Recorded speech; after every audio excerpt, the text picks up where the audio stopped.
মাদ্রাসা শিক্ষা অধিদপ্তরের প্রায় ৬০০ কোটি টাকার আসবাবপত্র সরবরাহের দরপত্র ঘিরে উঠেছে গুরুতর বিতর্ক। অভিযোগ, এমন সব কঠোর ও অস্বাভাবিক শর্ত জুড়ে দেওয়া হয়েছে যা দেশের ২-৩টি বড় প্রতিষ্ঠান ছাড়া অন্য কারোর পক্ষে পূরণ করাই প্রায় অসম্ভব।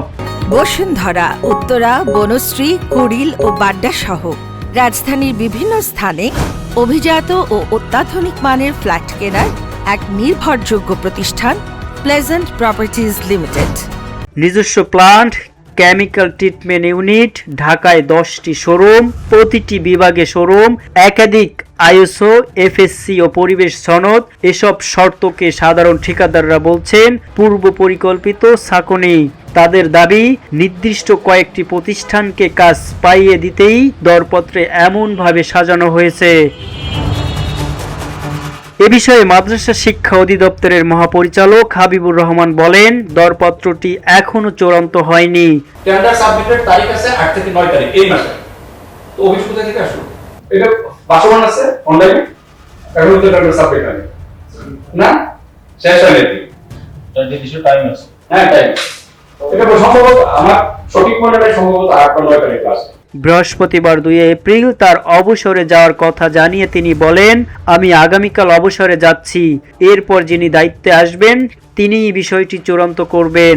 আমার চাকরি শেষ আগামীকাল। তো যে টেন্ডার আগামী 8 তারিখে পর্যন্ত ড্রপই হবে, যেটা মূল্যায়ন হবে আরো কতদিন পরে আমি জানি না, যেটা সামনে আমি থাকবো না। আজকে কালকে আমার শেষ দিন, সবকিছু তো দিন না করা হয় না, তো আমার চাকরির ব্যাপারে তো কোন ঠিকাদারের বিগত আছে না আছে, কে পারলো না পারলো, এটা আমার দেখার বিষয়। তিনটা জামানত থাকে।